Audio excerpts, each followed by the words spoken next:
Le goût d'entreprendre. Une émission proposée par Doris Pradal en partenariat avec la Caisse d'épargne, la Banque des entreprises et des professionnels de Midi-Pyrénées. Bonjour à tous et bienvenue dans Le goût d'entreprendre. Vous connaissez le slogan d'un célèbre fournisseur, l'énergie est notre avenir. On n'en dira pas plus. Nicolas Christie de l'entreprise Sunny Brain l'a bien compris en choisissant de travailler sur les panneaux solaires. Il a créé un procédé unique qui permet de les refroidir. Vous allez comprendre pourquoi et comment ça marche. Bonjour Nicolas Christie. Bonjour Doris. Vous avez rendu le photovoltaïque intelligent. Alors, comment ça, les panneaux solaires n'aiment pas quand ça chauffe trop ? Eh bien oui, en fait, ils n'aiment pas le soleil, en fait. C'est assez paradoxal, mais aujourd'hui, il faut savoir que les panneaux solaires sont constitués de cellules qui n'aiment pas la chaleur. Et aujourd'hui, tout le monde installe les panneaux plein sud pour pouvoir capter le plus de soleil. Mais on s'est aperçu qu'en les refroidissant, on pouvait avoir des gains substantiels de productivité. D'accord. D'où notre système qui consiste à récupérer les eaux de pluie quand il pleut, les stocker dans des grosses citernes et quand il fait chaud, pouvoir refroidir les panneaux photovoltaïques. D'accord, donc c'est vous qui avez inventé ce procédé. Tout à fait. Comment vous est venue l'idée, à partir de quelle observation ? Alors en fait, ça fait depuis 2006 que je suis dans le secteur du photovoltaïque industriel et j'ai vu des tentatives de refroidissement de ces panneaux solaires. C'est une caractéristique qui est bien connue des professionnels du secteur et par contre je n'avais jamais rien vu d'abouti, d'industrialisé. D'accord. Et donc on a décidé en 2012 de commencer à faire des tests pour voir déjà si c'était vrai et de quelle manière de pouvoir mesurer le gain qu'on pouvait obtenir grâce au refroidissement. D'accord. Comment vous refroidissez exactement ? Donc en fait, pour la récupération d'eau de pluie, c'est assez simple parce qu'on opère sur des toitures photovoltaïques qui sont équipées de chéneaux et qui vont nous permettre de récupérer toutes ces eaux de pluie quand il pleut. D'accord. Une fois qu'elles sont récupérées et stockées, à ce moment-là, nous avons des capteurs et une intelligence qu'on appelle le calculateur qui va définir quand est-ce qu'il faut arroser et quel panneau il faut arroser. D'accord. Et donc ça nous permet d'apporter le maximum de gains en utilisant le minimum d'eau. D'où le panneau intelligent, en fait. D'où le panneau qui devient intelligent. Alors parlez-nous de votre entreprise Sunny Brain. Vous êtes une petite équipe ? Alors on est une dizaine de personnes, donc on reste une équipe petite.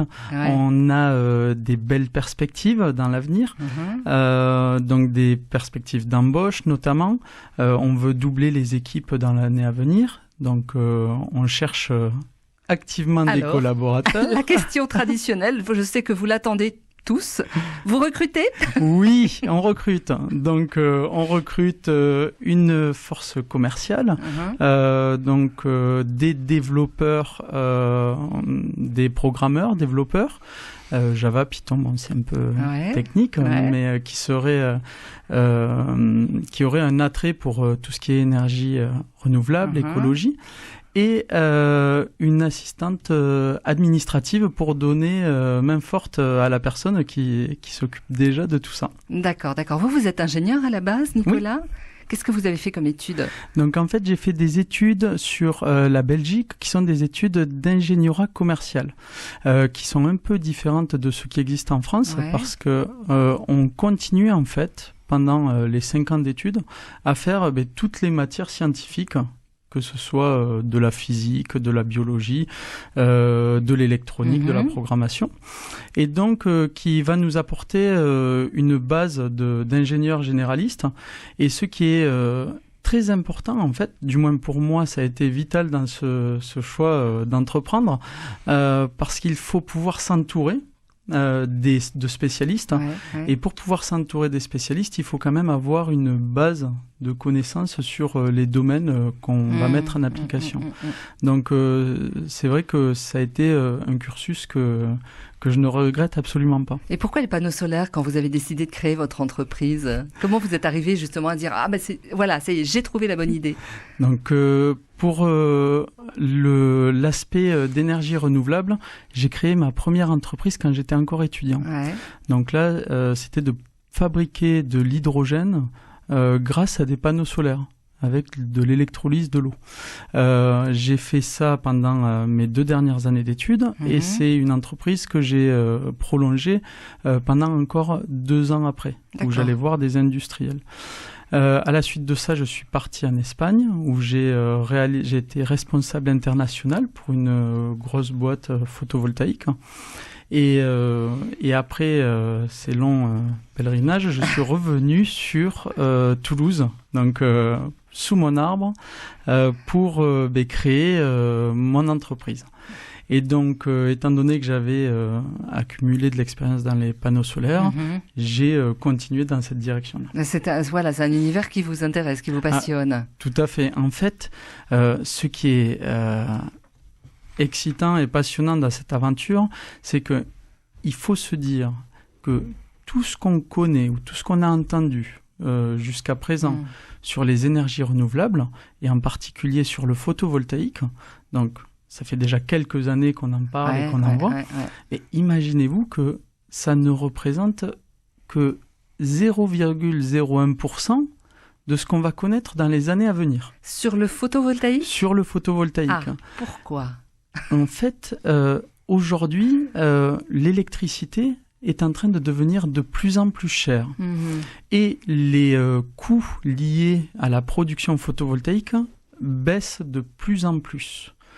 Donc en fait, jusqu'à présent, le secteur photovoltaïque a été mené par des politiques de subvention qui étaient indispensables en fait pour que cette énergie se développe. Vous voulez dire les incitations financières? Tout à fait, ce qu'on appelle des tarifs à bonifier pour le rachat d'électricité. Ce qui était indispensable étant donné le coût des panneaux au départ.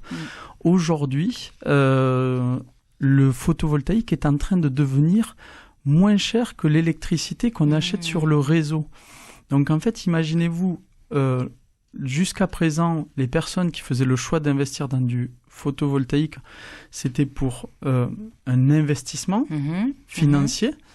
Et demain, dans une échéance de 24 mois, la transition est vraiment très avancée. Très proche, on va le faire par simple bon sens. Si l'énergie qu'on produit grâce aux panneaux solaires est moins chère que l'énergie qu'on nous fournit sur le réseau, on aura tout intérêt à utiliser l'énergie qu'on produit nous-mêmes. Et le ratio entre l'installation et le prix de l'énergie aussi, ça va être intéressant parce que aujourd'hui, si on n'a pas de panneaux solaires pour faire simple chez soi, ça représente quand même un investissement. Tout à fait. Alors, mon discours s'applique à des industriels aujourd'hui ou des professionnels qui ont des consommations qui sont régulières. Aujourd'hui, pour le particulier, il va falloir encore attendre un peu que le prix de l'électricité continue d'avancer, de monter. Ça, c'est optimiste, mais c'est vrai. Par contre, l'idée n'est pas de prôner un tout photovoltaïque. On aura toujours besoin d'un réseau de distribution. Par contre, c'est vrai que ça va devenir de plus en plus intéressant, y compris pour les particuliers, d'avoir une source d'énergie photovoltaïque chez soi. D'accord. Est-ce que les prix risquent de baisser, d'après vous, à l'installation ? Alors aujourd'hui, les prix continuent à chuter. Donc les principaux composants du prix d'une installation photovoltaïque, c'est les panneaux et les onduleurs photovoltaïques qui sont, on va dire, le cœur de la centrale photovoltaïque. Ces panneaux en 10 ans ont été divisés par 6 ou 7. Reste la partie installation, c'est-à-dire main-d'œuvre, avoir des électriciens et des poseurs habilités pour venir poser du photovoltaïque. Cette partie-là est en train de se réduire aussi parce que les professionnels du secteur sont de plus en plus rapides et de plus en plus efficaces. Et à côté de ça, chez Sunnybrain, on a réfléchi de quelle manière on pouvait encore réduire ses coûts pour démocratiser le photovoltaïque. D'accord. Et aujourd'hui, on a une solution qui s'appelle solairprivé.com qui permet de vendre des kits où l'on installe une majorité du système tout seul. Et après, il faut faire venir un électricien habilité pour faire les derniers branchements sur le réseau. C'est le do-it-yourself du panneau solaire. Tout à fait. Vous restez avec nous, Nicolas, on en parle tout de suite.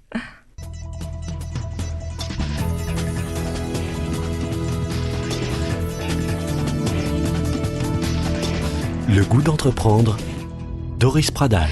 Les panneaux solaires, l'énergie solaire n'aura plus de secret pour vous. Nicolas Christi est notre invité de l'entreprise Sunnybrain. Bonjour Denis Avril. Bonjour Doris. Merci d'être avec nous, Denis, pour nous accompagner pendant ces émissions du goût d'entreprendre. Denis, première question, ensoleillé, à notre invité. Ensoleillé, je sais pas, mais j'ai deux questions un peu techniques à poser. D'abord, sur la récupération de chaleur. Enfin, pas sur la récupération, sur le fait que vous voulez refroidir, mais finalement cette eau, elle devient chaude. Donc vous pouvez récupérer la chaleur. Bonjour Denis. Alors en fait, aujourd'hui, sur la récupération de chaleur, on a fait plusieurs tests. Parce qu'effectivement, le temps que l'eau s'écoule sur la partie des panneaux qu'on asperce, elle va prendre quelques degrés et ça ne va pas être l'aspiration calorifique. Donc, va se situer au niveau de l'évaporation, en fait. Donc, c'est de là qu'on tire le plus de refroidissement. Donc, aujourd'hui, on n'a pas trouvé de solution rentable pour récupérer cette chaleur. Ouais. C'est dommage, il n'y aurait pas d'autres solutions, parce que du moment que ça chauffe... Mais aujourd'hui, on a évalué les gains qu'on pouvait avoir. L'investissement n'est pas rentable pour récupérer ces quelques calories. Oui, j'imagine. Alors, autre question. Oui. Une autre question. Autre question aussi un peu technique, de termes. Vous parlez d'intelligence. On est quand même loin de l'intelligence artificielle quand même. C'est assez simple de récupérer les données de capteurs et puis de déclencher un refroidissement. Hein. Mais le concept en lui-même est très simple. Et de fait, avant qu'on se plonge dans l'aventure, on s'était dit que ça allait être assez facile et qu'on allait pouvoir commercialiser ça assez rapidement. Il nous a fallu 3 ans et demi pour faire ce qu'on estimait être très simple. Donc en fait, ce qui s'est passé, c'est que un peu comme tous les sujets d'innovation, une fois qu'on est décidé à rentrer dans le sujet et à faire des réalisations, on commence à découvrir en fait toutes les petites difficultés. Une des difficultés en fait n'est pas d'envoyer de l'eau sur un toit. Ça reste quelque chose qui est connu. Ce qui est difficile, c'est de pouvoir avoir une gestion intelligente de cette ressource, l'eau de pluie, qui est une ressource rare du coup à partir du moment où on la stocke, et de pouvoir l'administrer au bon moment et dans la bonne quantité. Et pour ça, on s'est aperçu qu'il fallait des capteurs, on s'est aperçu qu'il fallait un calculateur. Et on a réalisé sur 2 ans un programme d'intelligence artificielle où on a investi 700 000 € pour pouvoir améliorer tout ça et mieux connaître les centrales photovoltaïques. Donc en fait, c'est vrai que c'est quelque chose qui nécessite des compétences transversales. Et aujourd'hui, c'est vrai qu'on n'est pas nombreux à utiliser l'intelligence artificielle dans le photovoltaïque. Dans le photovoltaïque, oui, c'est ça. En Europe, vous êtes... pas les seuls, mais vous avez tout de même obtenu une 30aine de marchés, c'est ça, à l'international. Donc ça veut dire qu'il y a une demande, qu'il y a un besoin. Alors aujourd'hui, sur la France, on doit refroidir à peu près une 75aine de toitures. Ouais. On a de la demande à l'international pour ce produit-là. Par contre, c'est vrai qu'on est victime de notre succès et on doit gérer les priorités et donc temporiser la partie internationale. C'est pourquoi on est en train de réfléchir à une nouvelle levée de fonds qui nous permettrait de consolider la société et pouvoir partir vers d'autres territoires. Ah ouais, passionnant. Denis, une autre question. Oui, c'est un peu lié à ça. Donc, ce que vous vendez, c'est quoi? C'est la partie intelligente. Et alors, l'installation, vous avez des installateurs que vous agréez pour faire tout, parce qu'il y a une installation hydraulique. Enfin, c'est pas rien quand même. Alors, nous, on est le fabricant concepteur. Mettons que vous soyez un producteur photovoltaïque et qu'on souhaite améliorer les rendements de votre centrale. On va étudier la centrale telle qu'elle fonctionne aujourd'hui, comment elle est constituée, et on va concevoir un système sur mesure qu'on va vous chiffrer. On facture l'entièreté, le clé en main, et par contre après, étant donné qu'on a des marchés sur toute la France, effectivement, il faut qu'on ait des installateurs qui soient formés et agréés par notre société pour procéder à la pose du dispositif. Vous vendez des panneaux? Les panneaux, vous les vendez? Alors aujourd'hui, c'est une très bonne question parce que en fait, le refroidissement photovoltaïque et tous les développements d'intelligence et de contrôle à distance qu'on a réalisés nous ont permis d'ouvrir de nouveaux horizons avec les défis qui arrivent à grands pas sur le marché de l'énergie. Donc on a cette branche d'activité qui s'appelle le repowering, c'est-à-dire amener des améliorations aux dispositifs existants. Ça, c'est une branche d'activité. On a une deuxième branche d'activité qui est la maintenance automatisée, prédictive, qui va pouvoir commencer à déceler les problèmes avant qu'ils n'arrivent et permettre aux propriétaires de la centrale d'avoir des coûts d'exploitation plus économiques et plus efficaces.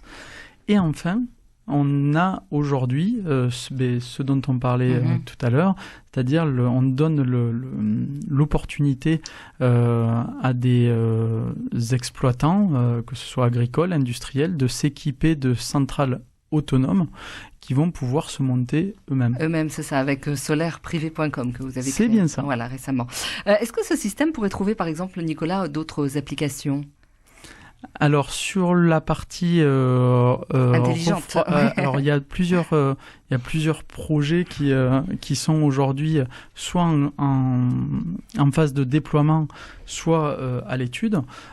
Pour la partie de refroidissement, il y a 3 points qu'on pourrait citer, c'est qu'en fait on s'est aperçu que ça permettait de nettoyer automatiquement la centrale, donc il y a un nettoyage automatisé qui se fait, il n'y a plus besoin qu'il y ait de nettoyeurs de panneaux qui viennent.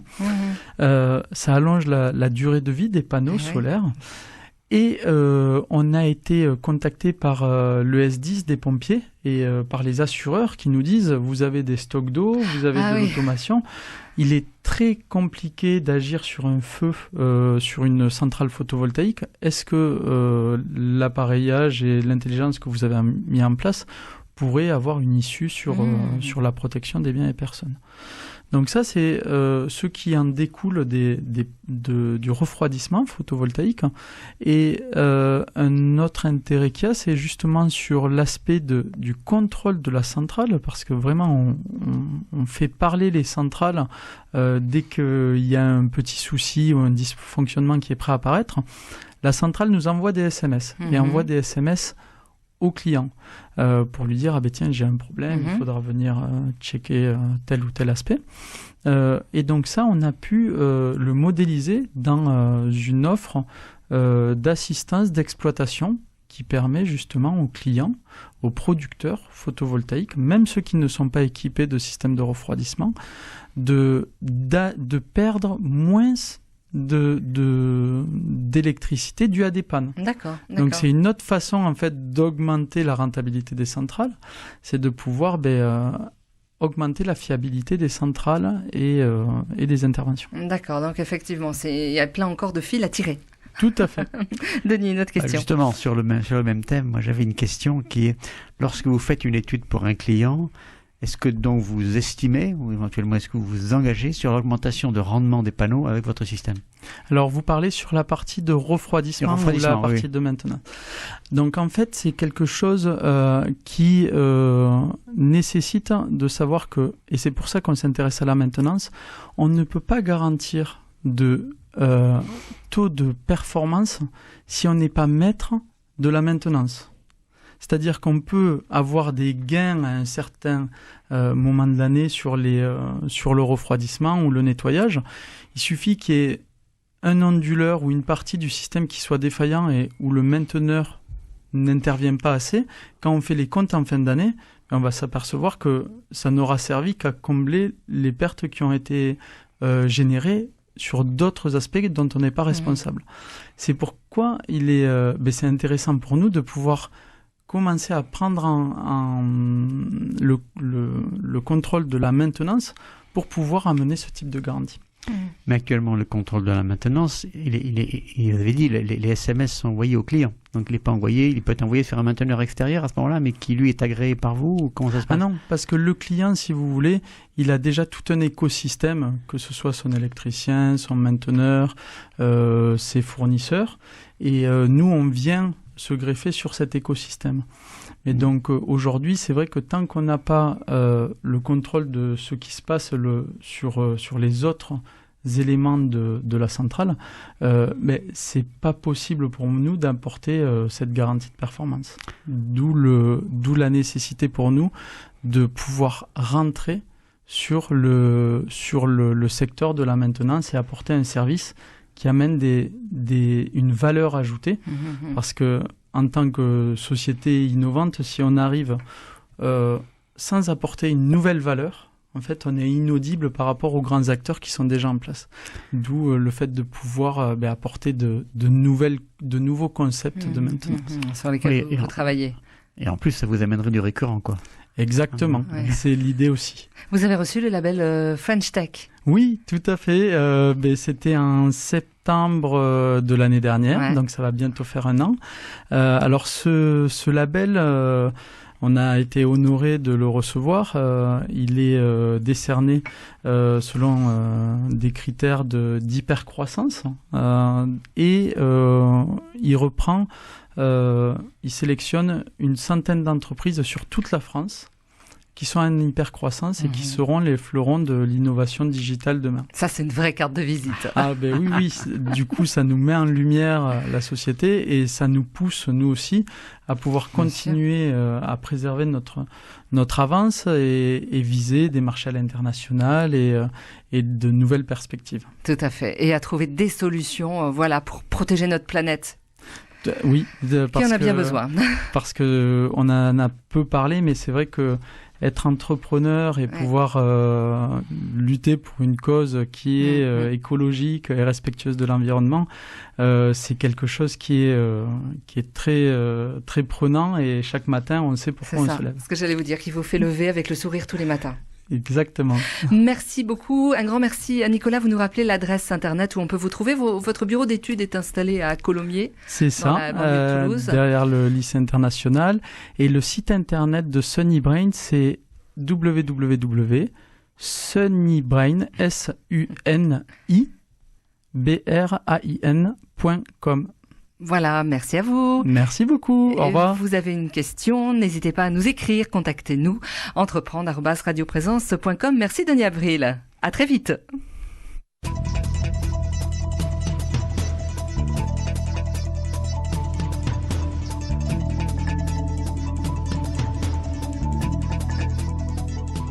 Le goût d'entreprendre, une émission en partenariat avec la Caisse d'épargne, la Banque des entreprises et des professionnels de Midi-Pyrénées.